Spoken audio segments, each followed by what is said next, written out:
हाय दोस्तों, यूट्यूब में आपका स्वागत है। मैं हूं आपका दोस्त राजू कुमार। दोस्तों, आप लोगों को राष्ट्रपति का जो पहला टॉपिक था वो ऑलरेडी बता चुके हैं, मतलब क्लास 1 ले चुके हैं। आज क्लास 2 लेंगे। क्लास 2 में क्या क्या आज बताएंगे आप लोगों को बता दे रहे हैं। देखिए दोस्तों, अभी तक जो 7 महिला चुनाव लड़ चुकी है राष्ट्रपति का, उनके बारे में बताएंगे, सातों का नाम बताएंगे।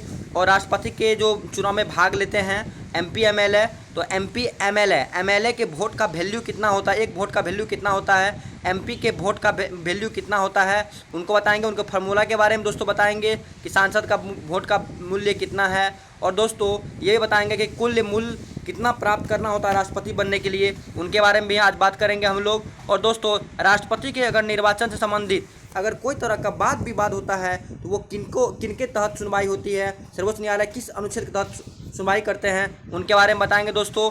और उस सर्वोच्च न्यायालय से संबंधित बताएंगे। और राष्ट्रपति किस अनुच्छेद के तहत, किस अनुच्छेद में उनका शपथ का उल्लेख है, शपथ ग्रहण के बारे में बताएंगे। और राष्ट्रपति के कार्यकाल के बारे में दोस्तों बताएंगे कि उनका कार्यकाल क्या होता है और उनके त्यागपत्र कैसे देते हैं, महाभियोग के बारे में और मृत्यु के बारे में। तो आज त्यागपत्र का भी बात करेंगे दोस्तों, त्यागपत्र क्या है। त्यागपत्र के बाद दोस्तों और कुछ फैक्ट्स बात करेंगे। इसके बाद नेक्स्ट क्लास में बताएंगे आप लोगों को, फिर राष्ट्रपति के यहाँ से आगे टॉपिक को। तो आइए जानते हैं कि अभी तक हमारे जो संविधान में 7 महिलाएं ऐसी हैं जो राष्ट्रपति के चुनाव में भाग ली है, जिनमें कि 2 महिलाएं विजेता भी रही, जिनमें आप जानते हैं दोस्तों प्रतिभा सिंह पाटिल और द्रौपदी मुर्मू। आइए बात करते हैं कि कौन कौन महिलाएं चुनाव में भाग ली। अभी तक दोस्तों कुल 7 महिलाएं भाग ली है। पहली महिला है कृष्णा कुमार बनर्जी, ये पहली महिला। दूसरी है मनोहरा होलकर। तीसरी है फूलचरण कौर। चौथी है दोस्तों लक्ष्मण सहगल। और नेक्स्ट दोस्तों बात करें हम तो प्रतिभा पाटिल और मीरा कुमार और द्रौपदी मुर्मू। इसमें दोस्तों प्रतिभा सिंह पाटिल और मीरा कुमार, ये द्रौपदी मुर्मू, ये दोनों ऐसी महिला उम्मीदवार रही राष्ट्रपति के जिन्होंने चुनाव में विजय हासिल किए थे। ये 2 मात्र महिला, बाद बाकी 5 महिला को सफलता न मिल पाई थी। अब दोस्तों नेक्स्ट बात करेंगे हम लोग राष्ट्रपति के मत पत्र के बारे में। जो मत पत्र होता है, जो देखते होंगे कि मुखिया या सरपंच या MP MLA को भी जो पार्टी होते हैं, जैसे बीजेपी कमल छाप के लिए वोट देते हैं, कांग्रेस को हाथ पंजा के लिए, इसी प्रकार राष्ट्रपति का भी तो प्रतीक होता होगा। तो दोस्तों ये बिल्कुल गलत है। राष्ट्रपति के चुनाव में जो निर्वाचन में कोई प्रतीक नहीं होता, देख लीजिए कोई प्रतीक नहीं होता, उनके निर्वाचन में कोई प्रतीक नहीं होता है। उनमें राष्ट्रपति जो उम्मीदवार होते हैं उनके नाम होते हैं और उनके नाम के आगे में क्रमांक देना होता है कि आप 1 नंबर पे किसको रख रहे हैं, 2 नंबर पे किसको रख रहे हैं। जो जिनको एकल संक्रमणीय कहे थे वही इनके प्रणाली से जीत होती है, उनको वोटिंग दिया जाता है। इसमें कोई प्रतीक नहीं होता है, याद रखिएगा दोस्तों। अब नेक्स्ट बात करते हैं हम लोग कि कम से कम कितना मत प्राप्त करना होता है चुनाव जीतने के लिए। तो कम से कम दोस्तों को भी मतलब राष्ट्रपति बनने के लिए कुल डाले गए मतों का 50% + 1, उनके आधे से एक ज़्यादा अगर वोट मिलेगा, अगर निर्वाचक लोग इनको चुनेंगे तभी राष्ट्रपति बन पाएंगे। अगर 50% + 1 से अधिक पाने में असफल हैं तो द्वितीय चक्र की मतगणना होगी। अभी तक में जितने भी राष्ट्रपति हुए हैं सभी राष्ट्रपति में मात्र एक ऐसे राष्ट्रपति थे दोस्तों, वीवी गिरी ऐसे राष्ट्रपति थे जिनके समय में द्वितीय चक्र की मतगणना हुई थी। और इनके जो कंपटीटर थे, इनके जो सामने खड़ा कैंडिडेट थे वो थे नीलम संजीव रेड्डी।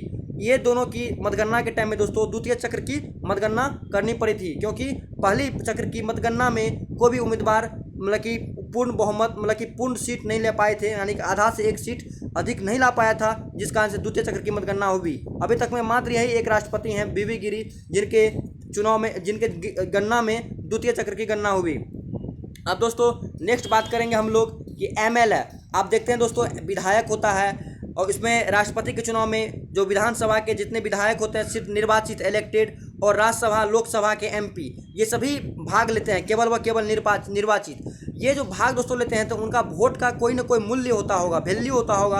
आज जानेंगे हम क्या वैल्यू होता है। तो वैल्यू निकालेंगे दोस्तों, फार्मूला है राज्य में की कुल जनसंख्या। जिस राज्य की हम MLA की बात करेंगे, जिस राज्य की विधायक की बात करेंगे कि किस राज्य की विधायक की कितनी वैल्यू है, उस राज्य की MLA कुल जनसंख्या बट राज्य के निर्वाचित MLA की संख्या। दोस्तों किसी भी राज्य की अगर आपको MLA का वैल्यू निकालना हो, उसका वोट का वैल्यू निकालना हो, तो कुल जनसंख्या में उसमें राज्य में कितना MLA का सीट है उनसे डिवाइड कर देना है, गुना में मल्टीप्लाई 1000 कर देना है। जो वैल्यू आएगी वही होगी MLA के मत का मूल्य। दोस्तों MLA का मत का मूल्य, MLA का वोट का जो वैल्यू हम लोग फाइंड करते हैं, ये फाइंड करते हैं दोस्तों 1971 के आधार पे। 1971 जनसंख्या का आधार बस 1971 रखे हैं ये एमएलए का मूल्य निकालने के लिए, क्योंकि 1971 के समय में दोस्तों जनसंख्या के वृद्धि में ज़्यादा चढ़ाव उतार नहीं था। उत्तरी और दक्षिणी भारत में जनसंख्या लगभग एक समान थी, जिस कारण से हम लोग दोस्तों ये जनसंख्या वर्ष 1971 को ही रखे थे। और दोस्तों फिर बाद में इनको 44वां देखते हैं 84वां संविधान संशोधन के द्वारा 2026 तक के लिए हम लोग यही वोट का मूल्य रहेगी हम लोग निर्धारित कर दिए हैं। नेक्स्ट दोस्तों बात करेंगे हम लोग आधार वर्ष देख लीजिए 1971 राष्ट्रपति के चुनाव जो हुआ है 2022 में। कब चुनाव हुआ? 2022 में, जिनमें द्रौपदी मुर्मू जी विजेता रही।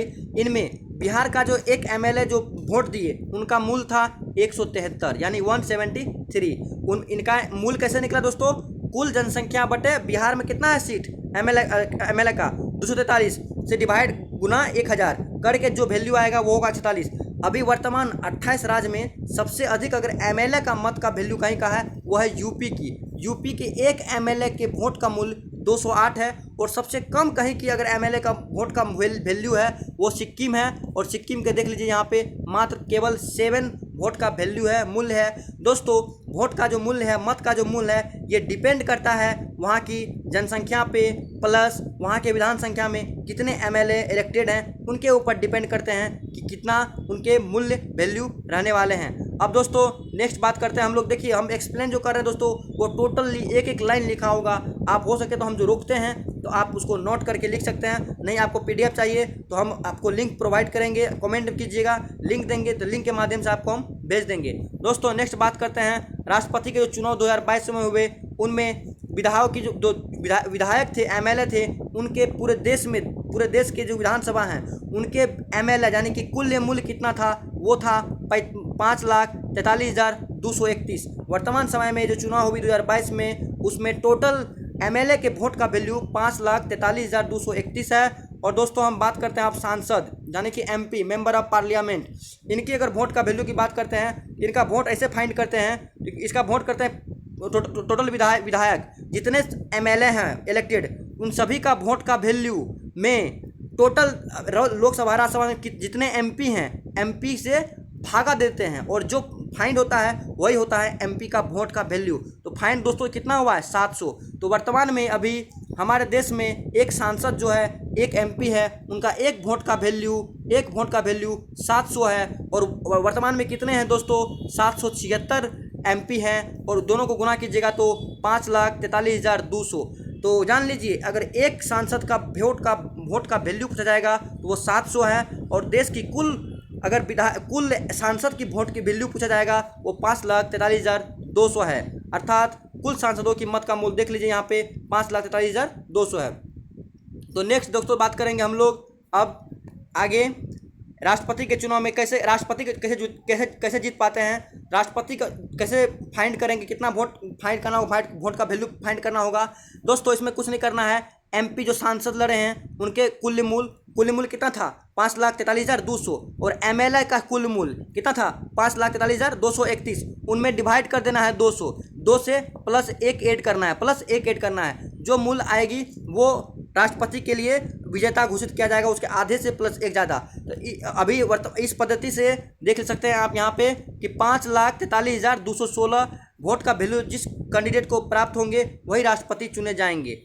दोस्तों नेक्स्ट बात करें हम लोग कि अब क्या कि एमपी राष्ट्रपति के क्या होगा, इनमें चुनाव ऊपर इन सब का कोई प्रभाव नहीं पड़ता है। अब दोस्तों राष्ट्रपति के चुनाव के समय में अगर कोई विधानसभा भंग हो या एमपी का पद खाली हो तो इनसे कोई इफेक्ट नहीं पड़ता है। राष्ट्रपति का चुनाव होगा ही, विधानसभा किसी राज्य का भंग है या कोई एमपी का पद खाली है तो भी राष्ट्रपति का चुनाव नहीं रुकेगी। राष्ट्रपति का चुनाव होना ही है, किसी भी कंडीशन में नहीं रुकती है, राष्ट्रपति की चुनाव होकर रहती है। अब दोस्तों बात करेंगे अगर राष्ट्रपति के चुनाव में कोई तरह की वाद विवाद हो गई है उनका निपटारा कौन करेगा। ये प्रावधान हमारे संविधान में दिया गया है। संविधान के अनुच्छेद 71 में उल्लेखित किया गया है अगर राष्ट्रपति के निर्वाचन में कोई वाद विवाद होती है वो अनुच्छेद 71 के साथ उनका निर्णय सर्वोच्च न्यायालय लेंगे और सर्वोच्च न्यायालय का जो निर्णय होगा वो अंतिम निर्णय होगा।